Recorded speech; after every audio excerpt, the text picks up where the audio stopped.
This is Maurice Jones-Drew, and you're listening to the What's Bruin Show.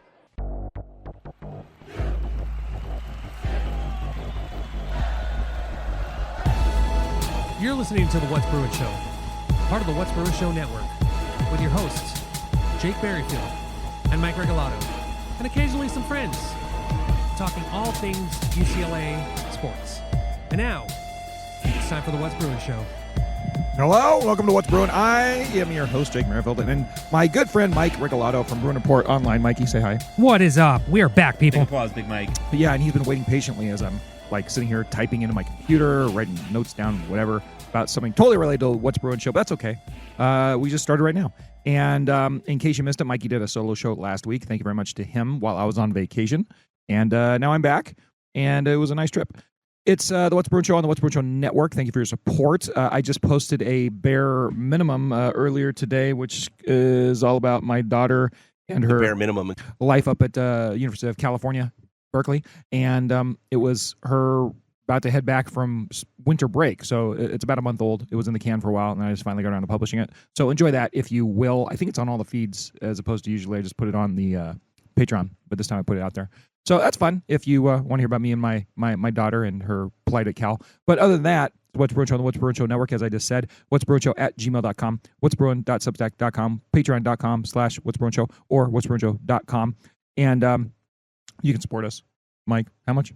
$2 as my voice cracks. $2 a month. And, roundabouts or whatever. And, if you're supporting us, you're supporting the What's Bruin Show, which, is more punk rock than you, of course.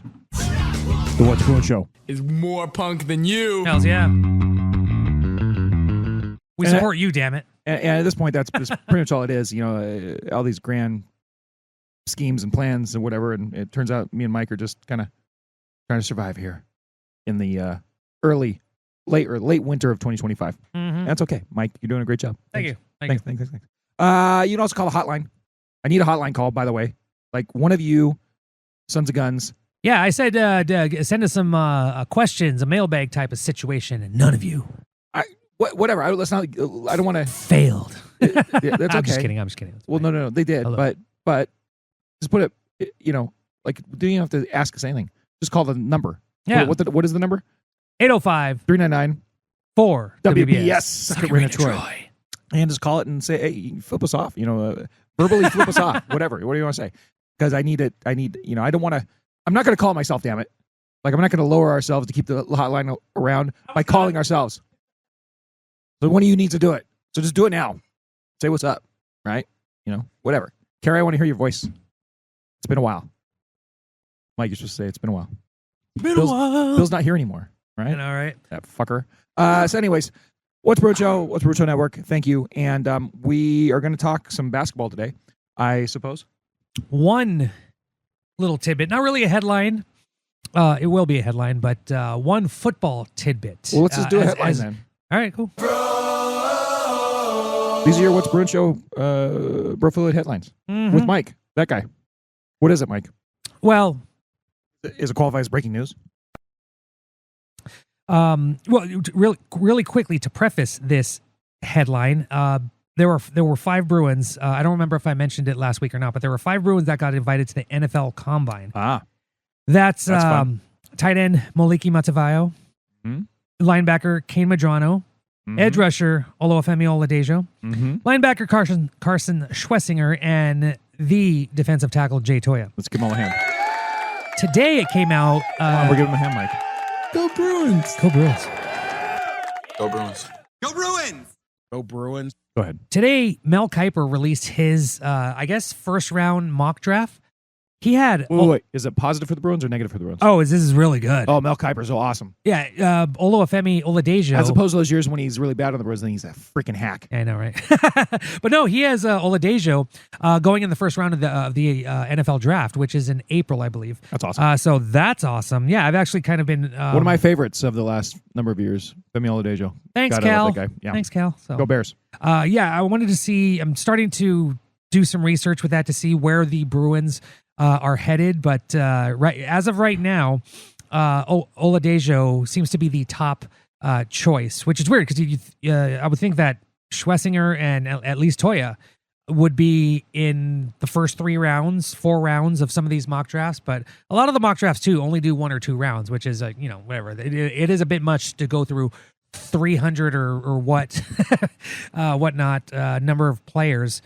But that's huge. The fact that Oladejo is getting that much love. So we're going to find out exactly how they perform this weekend as the NFL Combine takes place in Indianapolis, Indiana. I was there for Big Ten Media Days, so yeah. Pretty much just, I'm a Combine participant, Awesome, I guess. Yeah, sort of. Not really. You're rad, Mike. Not really though. Apparently they put like peanuts on the turf there. It's very bizarre. Very bizarre. That is weird. Yeah, we couldn't take drinks except water. We couldn't take drinks onto the field because it would mess up that whole thing. I'm like, oh, okay. I mean, whatever. It's your field, not mine. But yeah, that's a common rule on those fields like that. But yeah, the peanut thing's weird. Yeah, exactly. And yeah, so that is my mini headline take this week. Just a little bit of football action. So yeah, I figured would help you out, Jake. Bridge that gap of football. We need football.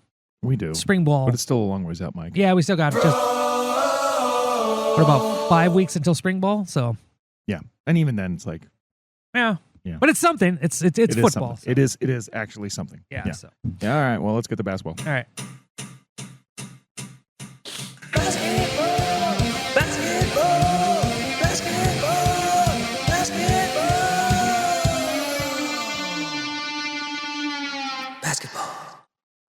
All right. So, you want to talk women's or men's first, Mike?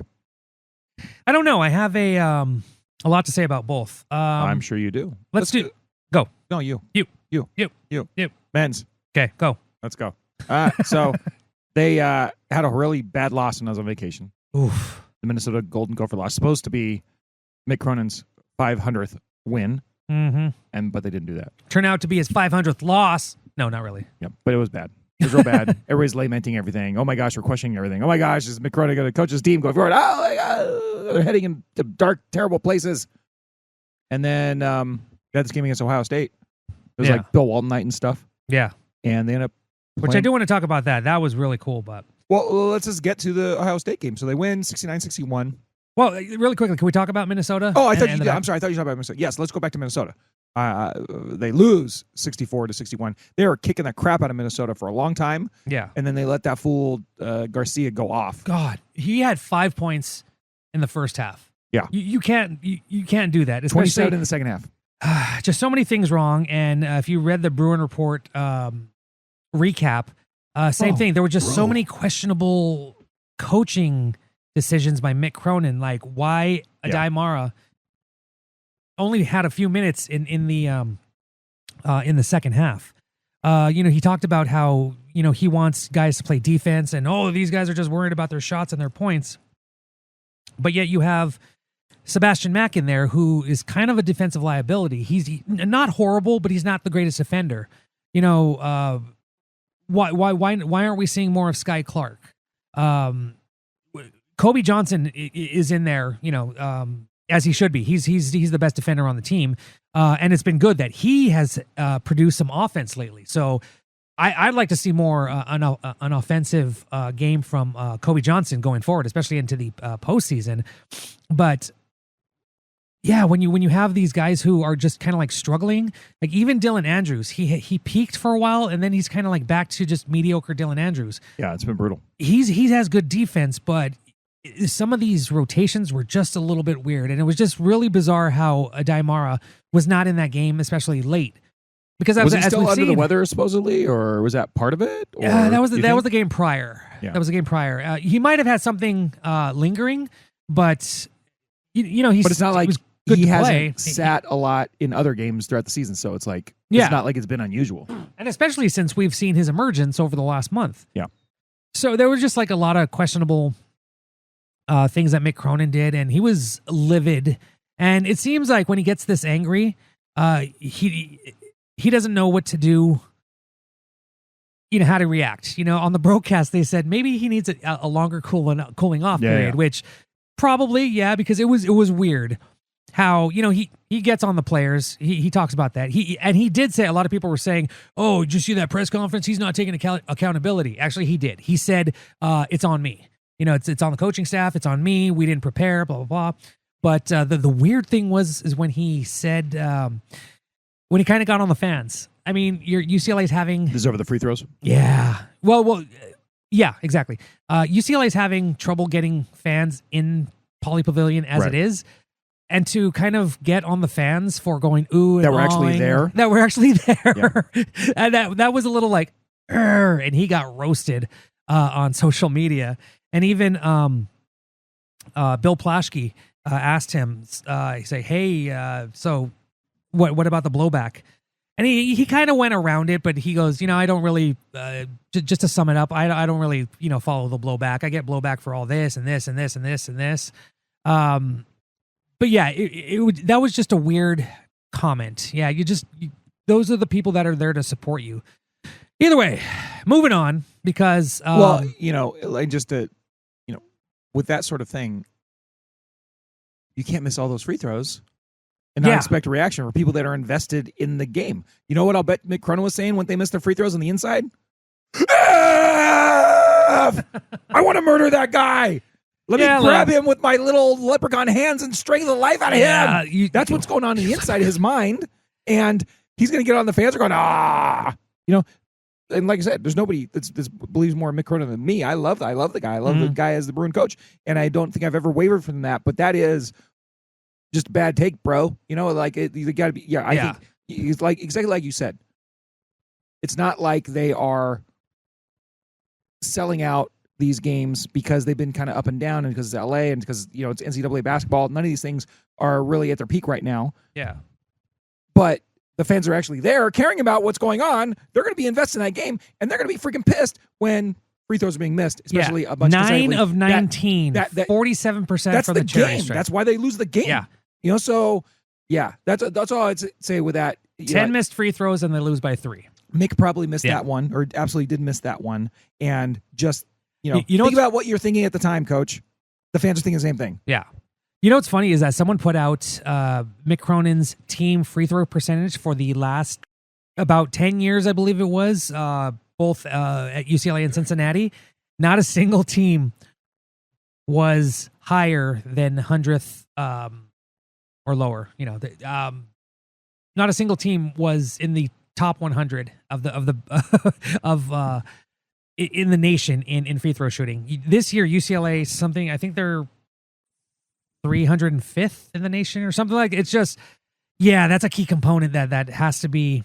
It's a part of the game. I mean, if football coaches are going to be worried about special teams, this is kind of a special teams moment in basketball. You have to hit your free throws. There's no reason you should be under 50%. In free throws at this level. But either way, so that was a weird game to come away with, especially since UCLA had a big lead and just squandered it. They just, I asked him if he was exhausted and he said, no, we're not exhausted. And on the broadcast, Tracy's like, they look exhausted mentally and physically. I'm like, okay, see, Tracy's kind of got my back. But no, they kind of do. And I don't blame them if they are tired, It's all part of it. I mean, these kids are in top physical shape, but it's the end of the season. It's been kind of a brutal schedule for everybody, flying back and forth, and now you're playing a very physical defense, which is what Cronin is requiring, and trying to do your best in getting W's along the line. Now UCLA should have beat Minnesota and didn't, but. There was a game after that where UCLA was able to come back. And before we get into the game against Ohio State, which, by the way, Sunday, 12:45, perfect. One thing that grinds my gears, again, Jake. I know, Mike. The women's game started at 11 a.m. Pacific time. The men's game started at 12:45 p.m. Pacific time, meaning there was a 15-minute crossover where I had to pay attention to both of those freaking games. That's tough. Screw you, Big Ten. Screw you, Betty. And we'll get into that later because that was a nerve-wracking game by the women. But I get there early. have my headphones in because I'm listening to a wonderful Mr. Dave Marcus, the women's basketball announcer. So I have him in my ear while I'm doing my pregame stuff for the men's team, and also going around and checking out all the memorabilia for Bill Walton Day, which is cool. It's super cool. Oh my God, that dude had a signed vinyl of Fleetwood Mac's Rumors. Oh, fun. I was like, that's cool. How much is that? Where'd they have all this stuff displayed? On the north side, the North Concourse. It was there were like 2 glass cases, and then the den had their Bill Walton tie-dye shirts, and that was really cool to see. Just a lot of people in Bill Walton tie-dye shirts. They even played. I didn't get to Shazam it because I'm not a big fan of that hippie music like the Grateful Dead and Fish, but right. It sounded like the DJ was playing that in honor of Bill Walton beforehand. And what was cool is that during almost every timeout and break, they were doing tributes on the jumbotron for Bill Walton. But the big celebration was at halftime, where his wife Lori and family members and former Bruins that played with Bill were on the court, and they did this whole, it was about 5-minute video of Bill Walton and his life and his sayings and all that, and it was just I cried a little bit. Very cool. That's Big Red is just a absolutely wonderful guy, and I freaking miss him and his broadcasting, and even if he rambled on, just absolutely loved it. So it was a really good tribute. I thought they did a really good job. But there was also a basketball game to be played, and this was a lot better. Rotations, substitutions. Tyler Bilodeau got into some foul trouble early in the second half, so he didn't play much, which forced Eric Daly, William Kyle, and Adaimara to play a lot more in the second half. And sure enough, freaking Adaimara is just changing things on both ends of the court. So hopefully that's a good sign that he's closer to 100% than the last few weeks, but that Cronin is seeing his value and his worth, especially defensively, if that's what he is praising. To see Mara just kind of go off the way he did with 10 points and 9 rebounds, almost a double-double. Also, even though Kobe Johnson only had 3 points, this guy's a freaking machine. He had 13 rebounds, 4 assists, 1 block, I want to say. I'm loving what Kobe Johnson is bringing to this UCLA team defensively. He's the most consistent defensive player, and if he can continue to add that offensive production, damn, he's gonna be real good. And he hardly had any minutes in the game previous, the Minnesota loss. Oh, I was actually talking about Trent Perry there. Yeah. And that's another head scratcher. Like, Trent Perry has played very few minutes in the last few games, and especially with Dylan Andrews struggling a bit. I don't see why there's more time on the court for Trent Perry. But hey, Mick Cronin will figure all this out. But in that Ohio State game, UCLA was a little bit better. Their defense was pretty damn good. They only allowed 32% shooting from the field from Ohio State, 22% from behind the line. They really limited what Ohio State can do, and Ohio State's not a great team this year. So they absolutely did what they should have done. They did what they should have done against Minnesota, right? And they took care of them. What they were doing against Minnesota until they weren't. Yeah, exactly. And it was kind of close, but Ohio State never really got into one possession. Never made it a one possession game, especially down the stretch. Especially, the last 2 minutes of that game must have lasted about a half an hour. That was the longest game, and that was the thing too. Because it was more defensive oriented. It just took forever. That game was like, okay, are we going to finish? Can we do this? Anyway, either way, in summation, that was a good bounce back game, especially on Bill Walton Day. The big man would have appreciated that from up high. But yeah, UCLA now has a very difficult task ahead of them as they are embarking on their final road trip of the season. Friday, they are at Purdue. Is it Purdue? Yeah. And then Monday they are at Northwestern, which, I've talked about how that Northwestern game scares me a little bit. Well, one Mr. Jim Bendett, the Godfather, texted me after last week's podcast and said that Northwestern actually has a lot of trouble, a lot of injuries. So he seems confident that UCLA should come out with a win on that one. So hopefully that is true, and UCLA can get past the road environment. But the big one is going to be Purdue, which is weird because they've lost 4 in a row. They're still ranked. Yeah. They were as high. I think they were in the top 10 at one point this season. 20. But they're 20th, which is weird because UCLA had a stretch of 4 losses out of the top 25. Purdue has a stretch of 4 losses, still in the top 25. Either way, yeah. Purdue is a pretty freaking serious team, and you don't want to, especially on their home court. You don't want to make any mistakes, and you want to have as perfect of a game as possible. But UCLA has kind of struggled a little bit on the road. That game against Illinois, they just did not. They just could not finish. Although they had an atrocious defensive performance in the second half of that game, but they came back against Indiana a few days later. That was a bit of a struggle, but they did get the win. So hopefully, if UCLA can capture the win here, that'll get them closer to securing a top 4 spot, which gives them the coveted double bye.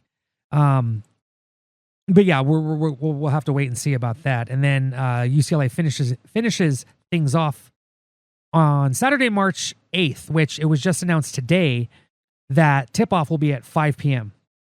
So that will be the final game of the season for UCLA.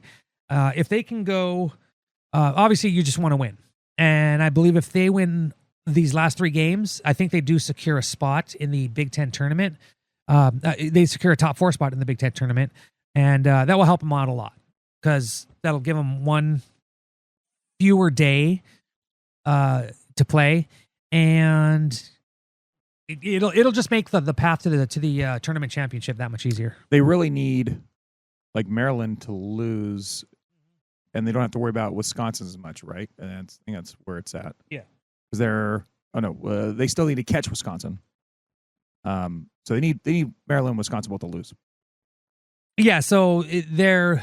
But if Maryland and Wisconsin both lose, or if just Wisconsin loses, Maryland, I guess, is irrelevant because they're not going to win a tiebreaker with them anyway unless Maryland loses twice.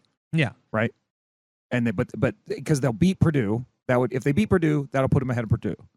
And then they win the other 2 games, and then you got to hope Wisconsin loses once. And where was the Badgers' schedule? Did you already say that? Sorry. Badgers? No, I haven't. They got Michigan State, which they have a good chance of losing that, and then Minnesota at Michigan State, at Minnesota, and Penn State. There's a decent chance that could happen. I mean, they could probably lose to Michigan State, which is tops in the Big Ten. Wisconsin is because Michigan State doesn't want to lose that game. Minnesota and Penn State are at the bottom of the conference, but I mean they still have 5 or 6 conference wins. I mean, yeah. But I mean, I think we got to root for Sparty versus Wisconsin. That would help the Bruins the most. Yes, assuming that the Bruins win out their final 3 games. Mm-hmm. All right, well that's good. Yeah, let's do that. But it's still probably not. I don't know if it's likely. Right? I don't think we can say it's likely, but it's doable. It looks more doable than it did after that freaking Minnesota loss. I mean, if UCLA looks like they do against Ohio State rather than against Minnesota, they should be fine. Their defense is there. Their defense is has been pretty consistent. It's the offense, in my opinion, which is they don't have a go-to scorer. They don't have that one guy that they can put the ball in his hands and he'll be automatic from almost anywhere on the court. They don't have a Jaime Jaquez on this team. They don't have a Darren Collison who could just light it up from the 3-point line. So they have to figure out a way collectively to put the ball in the basket. But other than that, I think their defense holds steady. And hopefully it doesn't have a collapse as it did against Minnesota. But yeah, that's where the men's team is right now. All right, well, good. So I guess let's get it to the women's there, right? Do it. Women's. Basketball. Women's. Basketball. Women's. Basketball. Women's.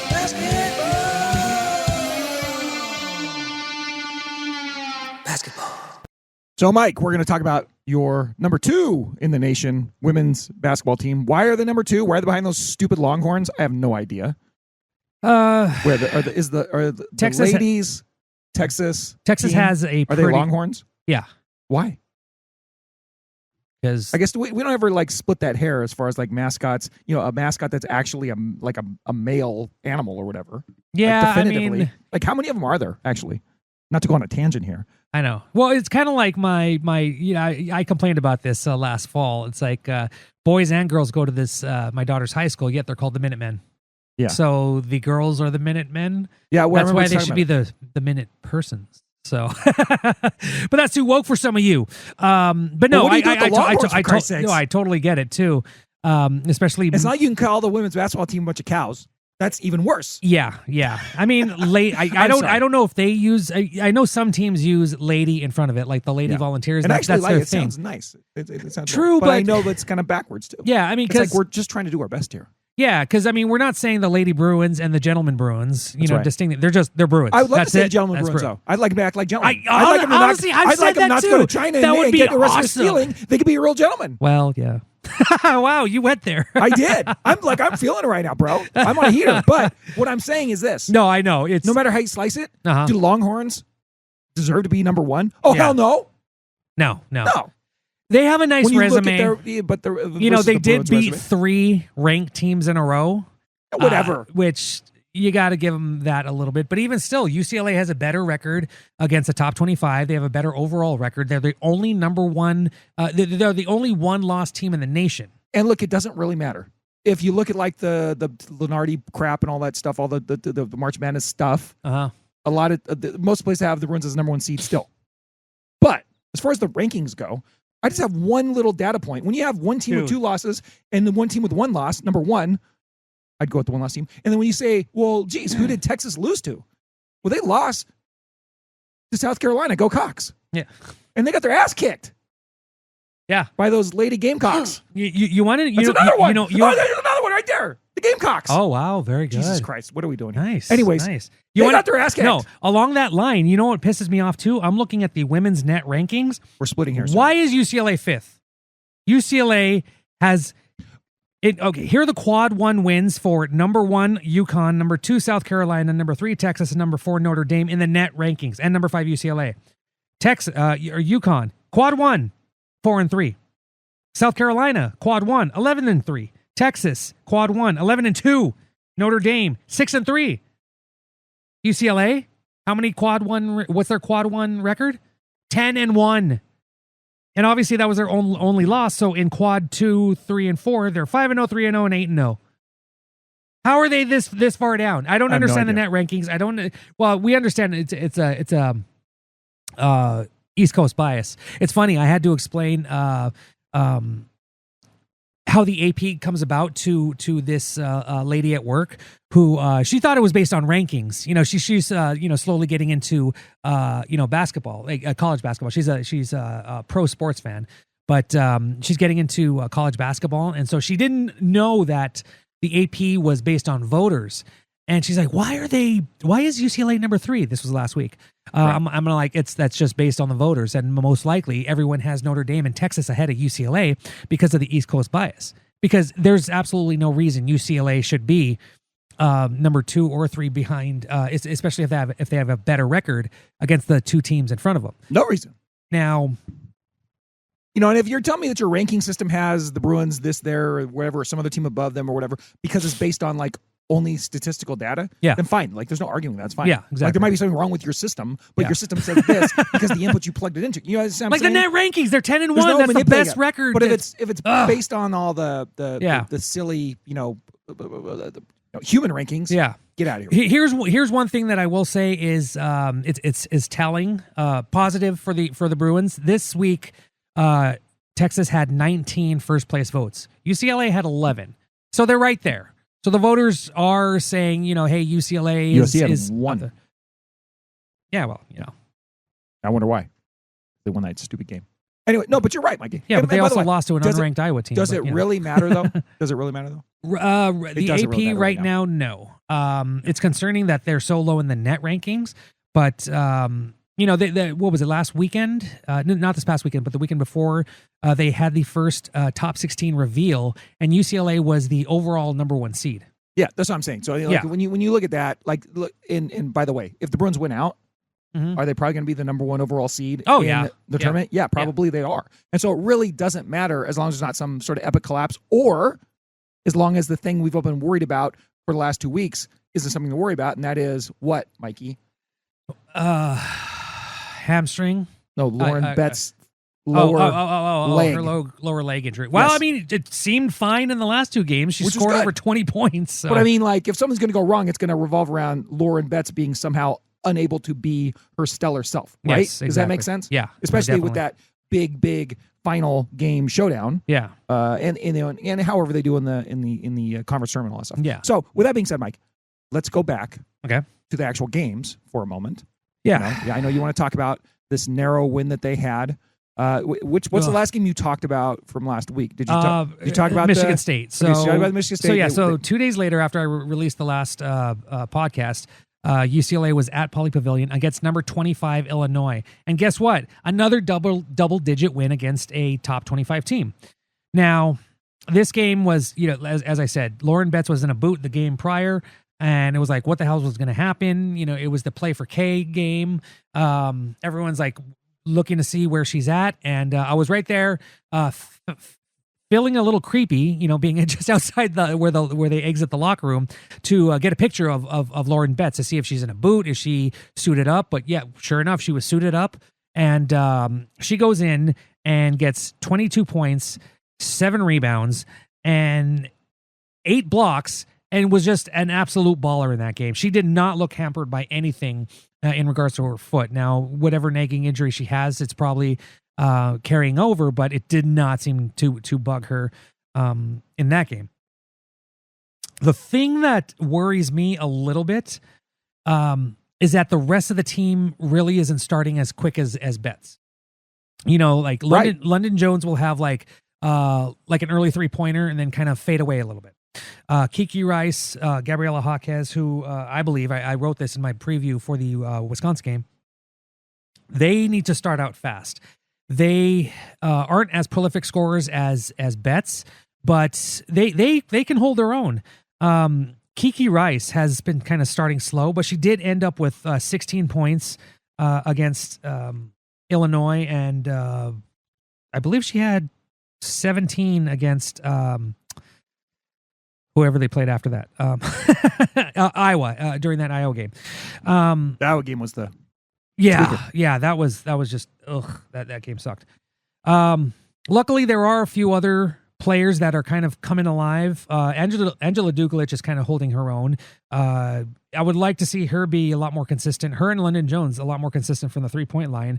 But Janiyah Barker has been a pretty good backup center / forward. Alina Aronsalo, she comes in and she gives a little bit of energy to the team whenever she's on. But even though UCLA is 26-1, I believe it is, it's weird that I still have little talking points, things that I'm worried about. Because in that Iowa game, UCLA was down by double digits, and that was worrisome.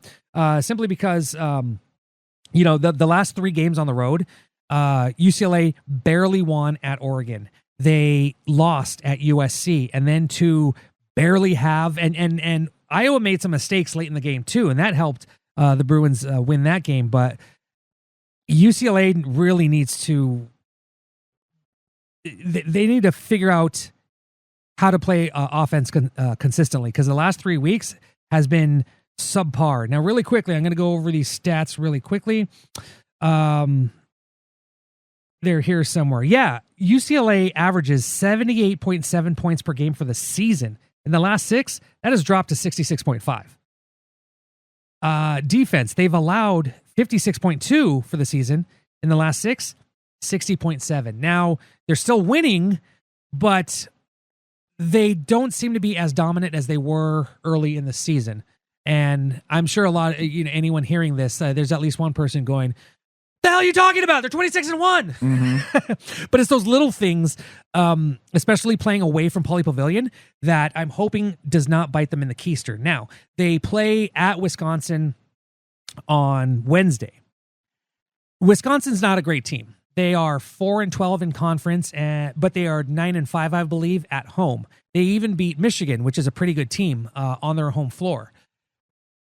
And seeing and Wisconsin isn't as good as Iowa, and they're definitely not as good as UCLA, but it's still a little worrisome because, and I hate the term, oh, this is a trap game, because obviously what's on the horizon, USC, they really need to focus on this game, get the win, come back home, and get ready to beat up on the Trojans and get some much-needed payback on Saturday. But, yeah, that's my biggest concern, is that UCLA, they need to find some offense. It's been a little stagnant lately, and I'm hoping that as we get into March Madness and excitement is in the air, that everyone plays at the top of their game. And we'll definitely get into some scenarios for the postseason, but it's a little worrisome right now from what I'm seeing. But they should take care of Wisconsin, and hopefully they do the same against USC. They do that, they win the Big Ten regular season championship. They get the number one overall seed in the Big Ten tournament, and most likely the overall number one seed in the NCAA tournament. But that's what's on the line, basically. So hopefully this isn't a quote unquote trap game, and UCLA can finish things off in a fairy tale ending to end the regular season. That would be nice. Yeah. Yeah, especially because you think about it, and you brought this up. You pleaded the fifth on Twitter. I did. You put out a poll, Mike. I put out a poll, and I was trying to be as unbiased as possible. I just put out numbers and basically said who's been the better player this season between Juju Watkins and Lauren Betts. And obviously it was 77% for Lauren Betts, but obviously the majority of people that follow me are UCLA players, UCLA fans. So obviously they're probably going to lean more towards Lauren Betts. But you can't ignore what the hell Juju Watkins is. And you had to say, you wanted to say something about this. No, it's just that I pled the fifth. I think I said something to the effect of, I'm going to reserve my judgment until we get the season finale, which is the rematch between USC and UCLA.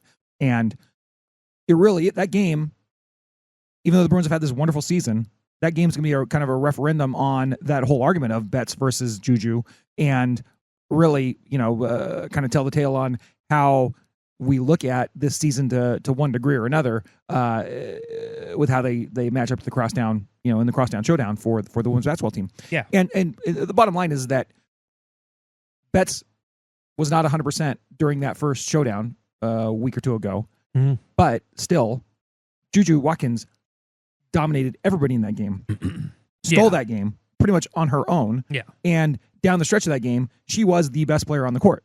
Yeah.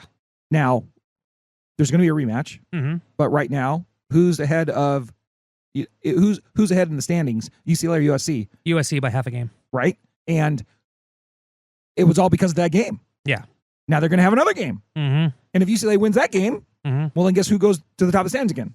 UCLA. And if Lauren Betts has a great game in that game, well, then guess what settles down the argument to a degree, right? And you could say, well, the better team has the better player. You could make that argument. You could also make the argument the other way. And all I'm saying is, in that game, Juju showed how great she was. Yeah. And I'm not going to, definitively say anything about player of the year or any of that nonsense until we actually see how the season shakes out, which I think, in this respect, given how good these teams all are, I think that's probably what we should do. Oh, totally. Yeah. But it's just a little bit of but gosh, do I want to see Lauren Betts kick the shit out of SC this week? Yes, I do. On Megan's birthday. Oh, nice. I'll be at a Quentin Tarantino musical festival. Oh, are you going to that? I'm going. Nice. Awesome. Nice. Yeah. When it comes to that game, I know we're kind of really quickly passed over Wisconsin, but I think UCLA should definitely handle Wisconsin. They're not a great team. They have two really good players, and honestly, that's about it. And I think UCLA matches up really well with that. Both teams are deep, but UCLA's depth has more talent. So I'm definitely going to be glued to the TV for that one.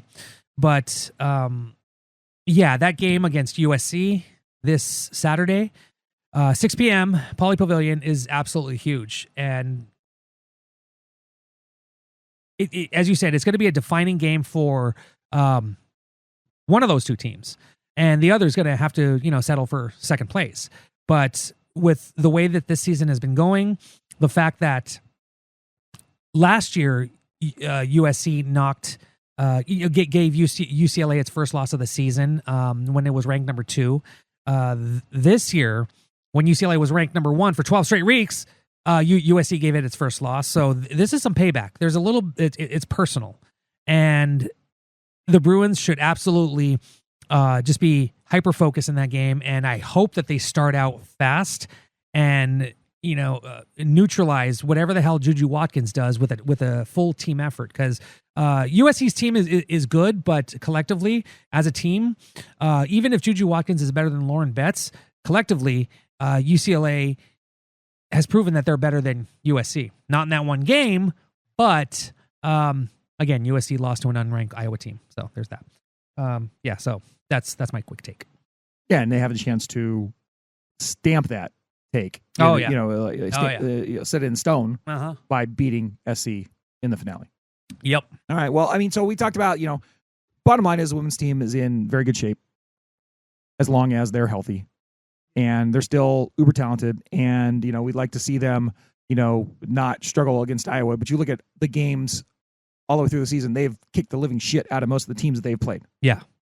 Okay. And they've lost one game. And that was one that, Lauren Betts was kind of injured in, and Juju had just a spectacular effort. So, all things being equal, like I said, they're in pretty good shape. 2 games left. Yeah. Then the tournament.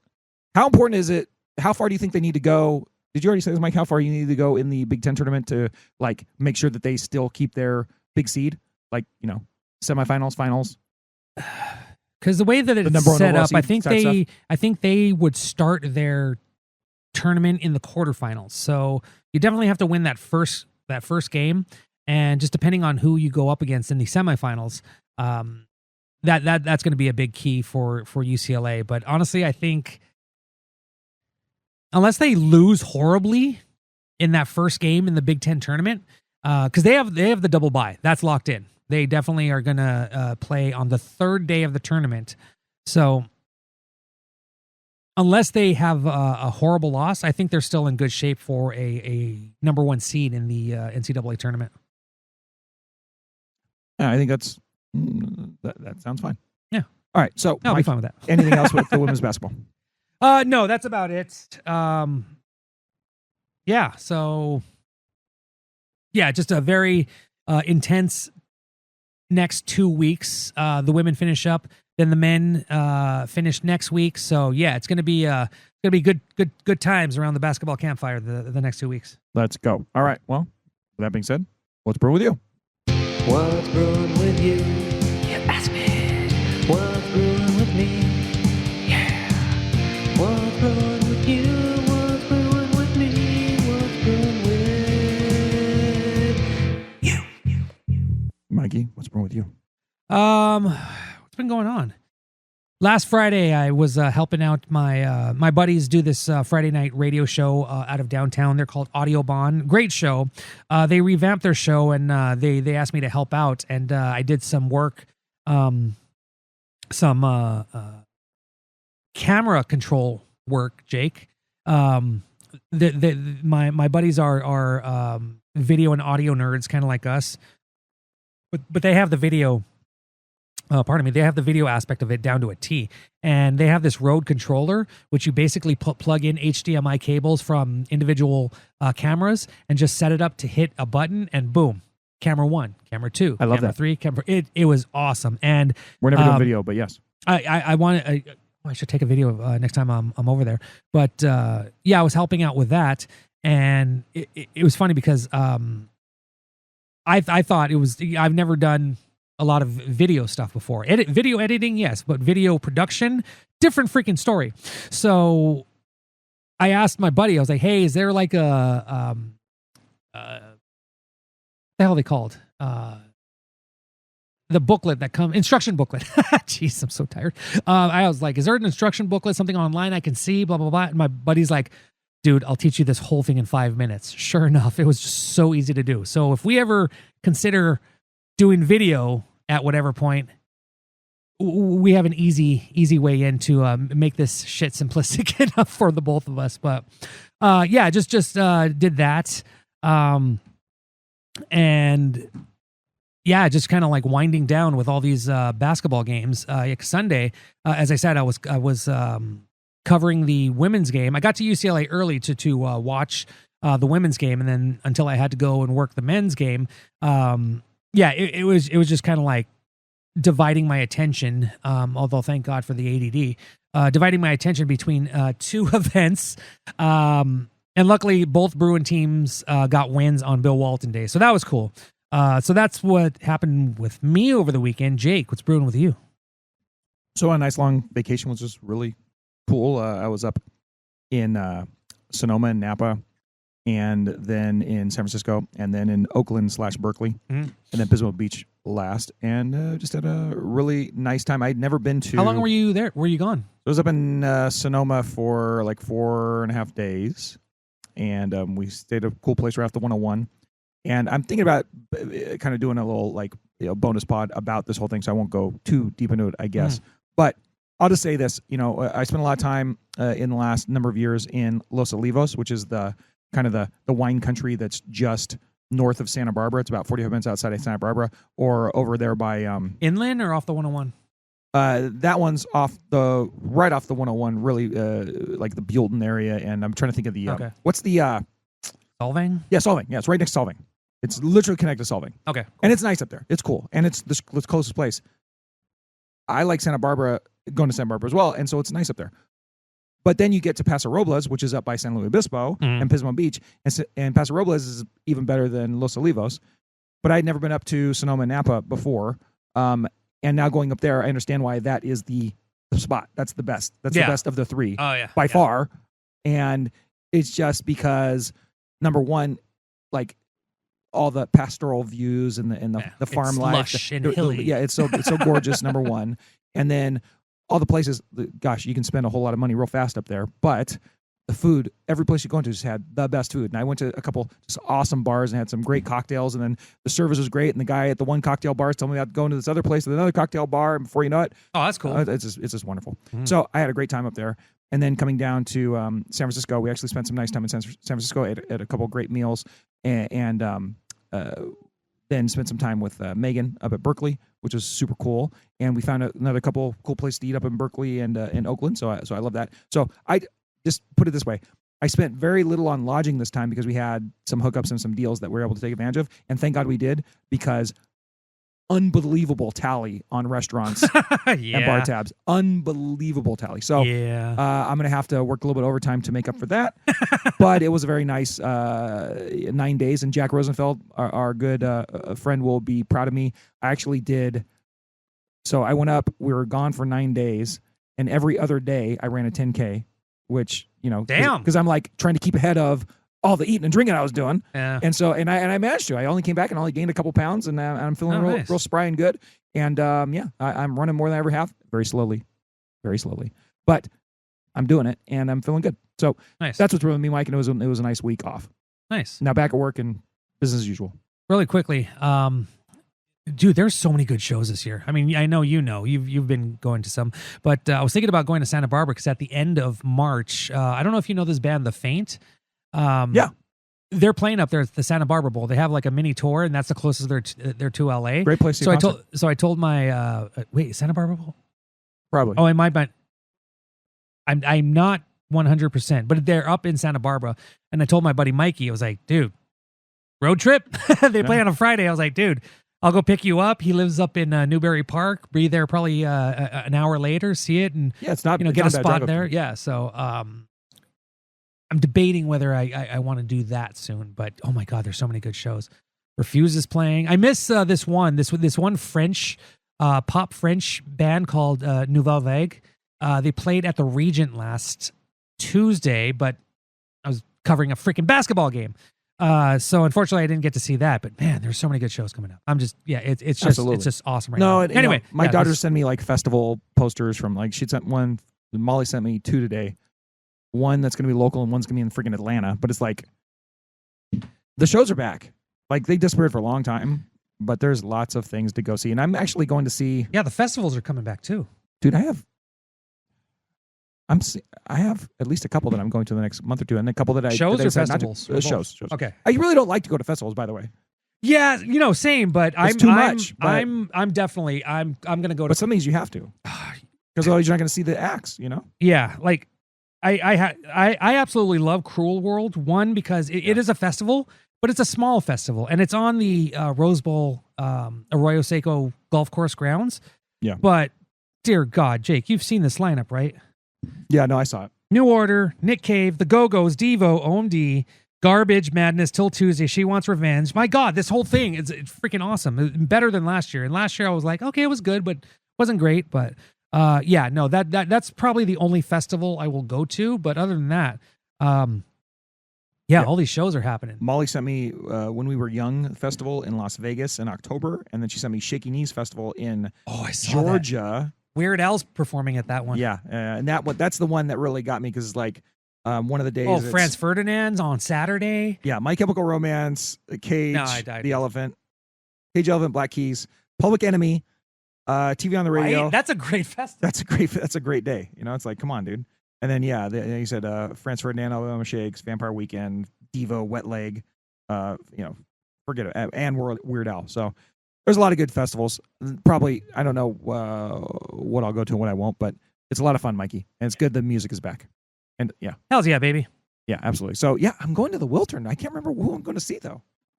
Gosh darn it. Oh, whatever. I'm sure I'll talk about it when it happens. Nice. If you want a good bar out in that area, Frank and Hank's. Frank and Hanks. Awesome, cheesy dive bar about 4 blocks north of the Wiltern.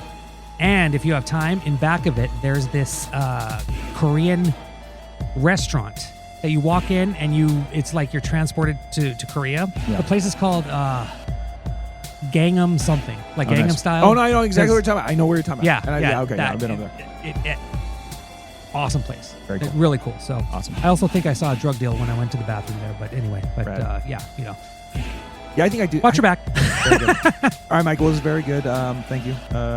Totally. We got to an hour or whatever, so it's all good. So until next time, I guess we'll see you next week. And Mikey, what do we say?